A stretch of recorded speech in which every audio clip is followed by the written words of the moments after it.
नमस्ते। आज के इस विशेष विश्लेषण में आपका स्वागत है।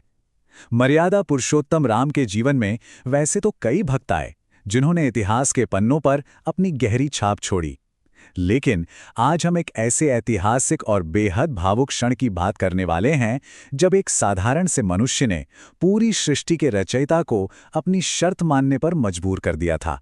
जी हां, आपने बिल्कुल सही सुना। ये अद्भुत प्रसंग हमें सिखाता है कि ईश्वर को किसी अहंकार या सत्ता से नहीं, बल्कि केवल सच्चे और निस्वार्थ प्रेम से ही पाया जा सकता है। अब जरा सोचिए, मर्यादा पुरुषोत्तम राम जो स्वयं भगवान है, उन्हें अपनी शर्त मानने पर आखिर किसने मजबूर किया होगा? क्या वो कोई बहुत बड़ा योद्धा था या फिर कोई महान ज्ञानी? जी नहीं, इसका उत्तर है एक बिल्कुल साधारण सा नाव चलाने वाला केवट। यह प्रसंग बहुत ही खूबसूरती से इस बात को साबित करता है कि भगवान के दिल को जीतने के लिए ताकत नहीं, बल्कि केवट जैसे अत्यंत शुद्ध और निस्वार्थ प्रेम की जरूरत होती है। तो चलिए सबसे पहले बात करते हैं केवट और उनकी उस अनोखी शर्त की जब प्रभु राम ने उनसे गंगा पार करने की विनती की थी। दृश्य कुछ ऐसा था कि प्रभु राम का वनवास शुरू हो चुका था। श्री राम, माता सीता और भाई लक्ष्मण को अपनी आगे की यात्रा के लिए विशाल गंगा मैया को पार करना था। नदी किनारे पहुंचकर उन्होंने वहां खड़े केवट से अपनी नाव में बैठाने का आग्रह किया। जरा सोचिए, भगवान स्वयं एक आम इंसान से मदद मांग रहे थे। लेकिन जानते हैं केवट ने क्या जवाब दिया? उसने पूरी दृढ़ता से कहा, प्रभु, मैंने तो सुना है कि आपके चरणों की धूल में कोई जादू है। जब तक मैं आपके पैर धोकर ये धूल साफ नहीं कर लेता, मैं आपको अपनी नाव पे बिल्कुल नहीं बैठाऊंगा। इस बात ने लक्ष्मण जी को भी हैरान कर दिया था। अब आते हैं इस प्रसंग के सबसे दिलचस्प हिस्से पर, जो था केवट की नाव का वो अद्भुत तर्क। असल में केवट की इस अनोखी और थोड़ी जिद्दी लगने वाली मांग के पीछे एक बड़ा ही मासूम और मजेदार डर छिपा था।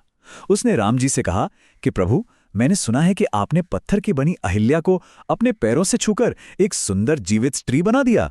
अब केवट की चिंता यह थी कि उसकी नाव तो लकड़ी की है और लकड़ी तो पत्थर से भी हल्की होती है। अगर राम जी के चरणों की धूल से उसकी एकमात्र नाव भी स्त्री बन गई तो वो बेसहारा हो जाएगा और अपना परिवार कैसे पालेगा? अपनी आजीविका खोने के डर से भरा उनका ये तर्क भले ही हमें थोड़ा मजाकिया लगे, लेकिन ये उनके सीधेपन और भोलेपन की निशानी था। तो अब देखते हैं कि इस पूरी बात पर प्रभु राम की क्या प्रतिक्रिया थी और कैसे उन्होंने केवट की इस भक्ति का सम्मान किया। पूरे ब्रह्मांड के स्वामी होने के बावजूद भगवान राम एक साधारण से निषाद केवट की उस जिद के आगे बिल्कुल मौन खड़े रहे। उनके चेहरे पर कोई क्रोध नहीं था, बल्कि एक बड़ी ही प्यारी और सौम्य सी मुस्कान थी। उन्होंने केवट की उस शर्त को खुशी खुशी मान लिया। फिर क्या था, केवट ने एक कठौते में जल लिया, बड़े ही प्रेम से प्रभु के चरण पखारे और उस पावन जल को अपने पूरे परिवार के साथ पिया। ये मनमोहक दृश्य हमें एकदम स्पष्ट रूप से बताता है कि भगवान की नजरों में कोई भी इंसान कभी छोटा या बड़ा नहीं होता। यहां पर रुककर जरा सोचिए, क्योंकि ये क्षण हम सभी को जीवन का एक बहुत ही गहरा सबक देता है। अक्सर उम्र के इस पड़ाव पर हम सब ये सोचते हैं कि क्या हमारी भक्ति ईश्वर तक पहुंच भी रही है, क्या हम सही से पूजा पाठ कर रहे हैं। पर याद रखिए, सच्ची भक्ति के लिए किसी अपार धन या भारी भरकम अनुष्ठानों की कोई जरूरत नहीं होती। केवट के पास न तो धन था, न ही बहुत ज्ञान। उसके पास था तो सिर्फ उसका भोलापन। ईश्वर को रिझाने के लिए सिर्फ एक शुद्ध और निर्मल मन चाहिए होता है।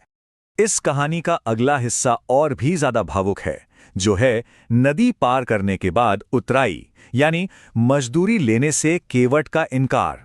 नदी को सुरक्षित पार करने के बाद का ये दृश्य पूरी कहानी को एक एकदम नए दार्शनिक स्तर पर ले जाता है। जब पार पहुंचने पर माता सीता ने अपनी कीमती अंगूठी उतराई के रूप में केवट को देनी चाही तो केवट ने हाथ जोड़ लिए।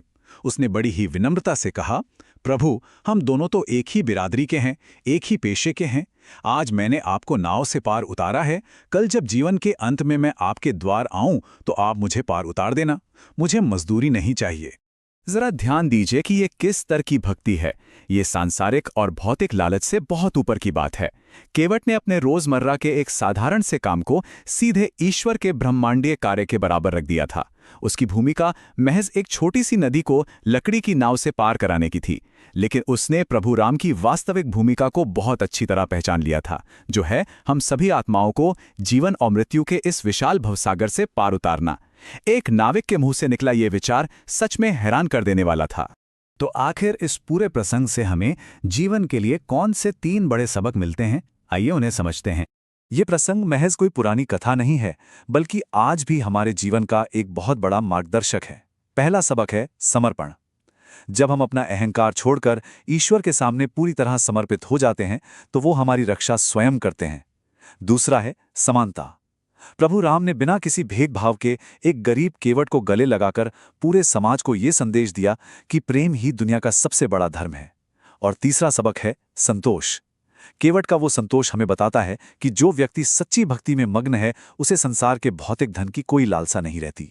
इस विश्लेषण के अंत में मैं आप सभी के लिए एक बहुत ही प्रासंगिक सवाल छोड़कर जा रहा हूं। आज की इस तेज तर्रार और भौतिकवादी दुनिया में क्या ईश्वर को पाने के लिए हमें अपार धन की आवश्यकता है, या फिर सिर्फ केवट जैसी शुद्ध मासूमियत की? इस पर विचार जरूर कीजिएगा। आशा है कि यह प्रस्तुति आपके मन को शांति और जीवन को एक नई दिशा देगी। हमारे साथ इस सफर में जुड़ने के लिए आपका बहुत बहुत धन्यवाद।